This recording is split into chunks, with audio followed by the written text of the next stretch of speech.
friends, welcome inside to, you guessed it, League on Lock. Eric and Mark here, and Worlds is probably less than 2 months away. We don't have a definitive date. We know it's in South Korea. Don't know where the venues are, but it should be coming soon. Yeah, this is kind of ridiculous on Riot Games' part. It's because in February of last year, February 20th, I believe it was, we had all the dates, the venues, everyone knew exactly where it was going to be in China, But now, in South Korea this time, we have no idea. We don't know, but what we do know is that the regular season is coming to an end across all the major regions. So, even though we don't know when or exactly where it's going to be played, time to look at the teams that we think will be heading to Worlds as the top 3 seeds from these major regions. Got to start off in North America, and let's just take a look back at the World Championship points. Back-to-back championship. Never say that same word twice. That the teams got from the spring split. Obviously, Liquid sitting at top because they won the split with 90 points. 100 Thieves 70, Echo Fox 50, Clutch 30, TSM and C9 10.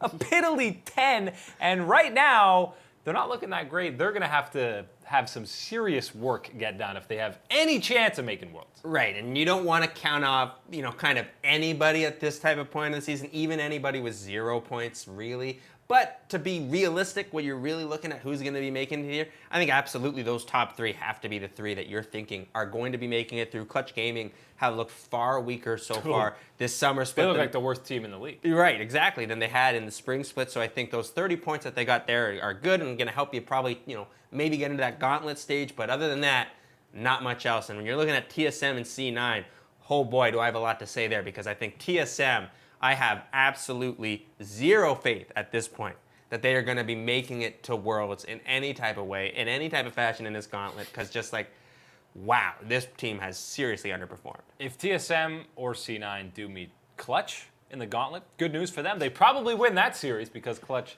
looks terrible. Unless you're TSM, right? You never know. That's true. That is their kryptonite. But they beat them once this split, which means it's not their kryptonite. Probably not how it works. Regular season wins count way more than a playoff victory. They're held much higher. The first team that is pretty much, I'm not going to say a lock, but close to a lock for heading to Worlds is, of course, Team Liquid, the defending champs. Whether or not how they get there, the way I'm thinking they actually get there is through points.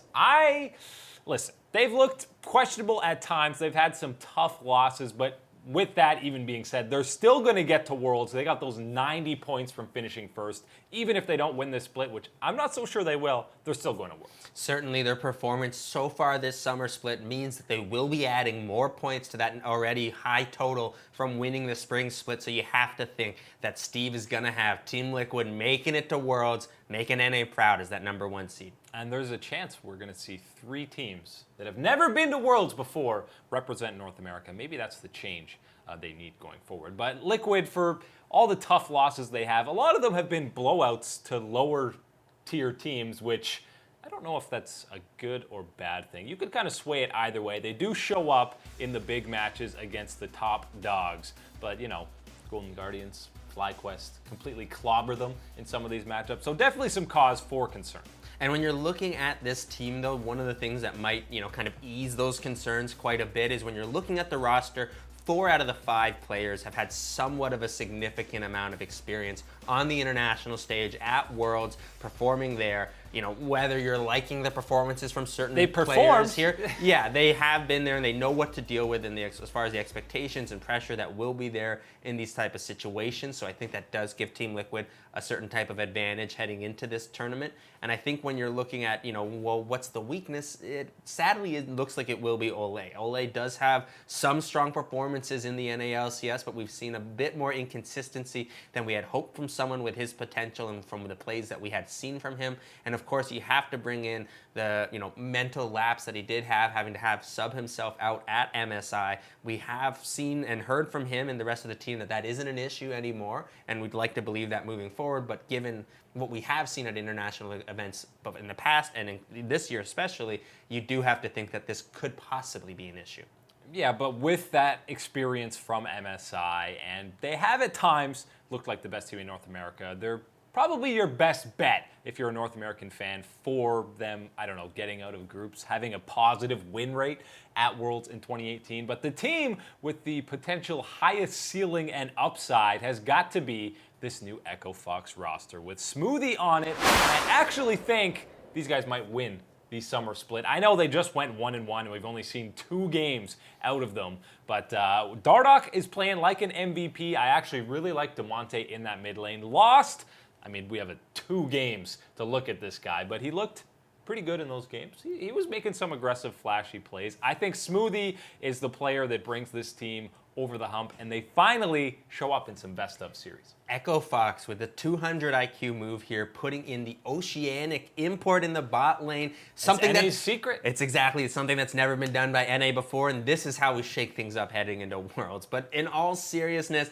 Lost in the 2 games that he has had for Echo Fox so far has looked pretty good. We have seen a better step up in performance from him from what we had been seeing so far in the summer split of the Academy League. His performance was subpar, but I think putting him with more talented players here on the main Echo Fox roster is leading to see more of that skill shine through from him in the bot lane. But when you're talking about Echo Fox's chances at Worlds, it has to be high given the type of play that they're able to bring in that top side of the map, with Huni, of course, being incredibly proven internationally, and then the aggressiveness from Dardoch right now is something that you need to have in these games and is certainly providing an advantage when he teams it up with Huni. Yeah, and I think Demonte has proven to be a pretty solid rock in the mid lane. Again, he doesn't have a ton of games on this roster iteration, but he looked a lot better than Phoenix was looking, and I think Smoothie will the main weakness for Echo Fox is things get a little bit crazy in the mid to late game with just hectic team fights all over the place. I think Smoothie brings that calming presence,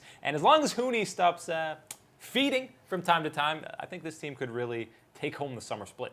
Something I'm really hoping to see from this Echo Fox roster and seeing if they improve is to look at Lost specifically, yes, this Oceanic import, and seeing how he's able to handle at times being the only member in the bot lane. Because what I'm talking about here is Smoothie as a support that is known for his ability to roam, place down good vision wards for his team, and as well make proactive plays throughout the early, mid to late parts of the game there. And it's important to remember that yes, Smoothie has been doing that for a long time, but he's been doing that with someone like Sneaky in the bot lane, who can hold his own. Yes, all those memes, Sneaky in lane, but he is usually able to hold himself there and not lose an objective, and that is the important thing here for Lost to be able to maintain that any type of advantage or lead, or even not let the lead get too far advanced for the other team in the bot lane while Smoothie is making plays around the map. Yeah, and we still have to see what Lost's champion pool is exactly, if he can play any of these mages in the bot lane, because if not, you are a bit of a liability when it comes to the pick ban phase for these marksmen. The last team that we think going to Worlds. Now here's the thing. I'm going to preface this by saying Mark likes 100 Thieves. You think they get it done in the gauntlet or via points, depending on if Liquid doesn't win the split. I'm not the biggest fan of 100 Thieves. I'm a big fan of someday putting on those big daddy pants and carrying 100 Thieves back into the World's picture. I think there's a good chance someday gets MVP this split, and I also think there's a good chance that 100 Thieves does not make Worlds. I know Cloud9 just went 2-0 for 1 week, so they were pretty bad majority of the split. They seem to have settled on this roster, and you know that there's some time for a little gauntlet magic with this squad. Different roster, same team. Whenever the gauntlet buff comes, they're a team to be reckoned with. See, I don't have a problem with when I'm looking at this roster right here and I'm seeing, Zeyzal in the bot lane. Nothing wrong with him in support. I think he's done a fantastic job. And I think the problem here is that people are going to look at that and go, yeah, but, Smoothie would be better here.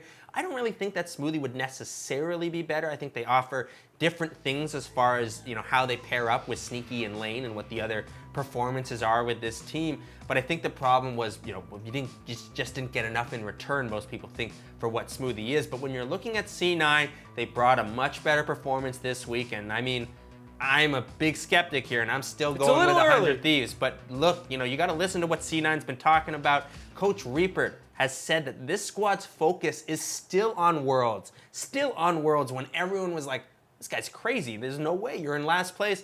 2-0 week, they're looking like those ideas for Worlds aren't so crazy now. It helps that the standings are a complete mess in North America, but C9 can still have solo laners and sneaky. They can have top 2, maybe top 3 at every position. If they get back on tracks, please stick with this roster. I think they can make some magic in the gauntlet because it is still very much in the air who's coming out on top in North America.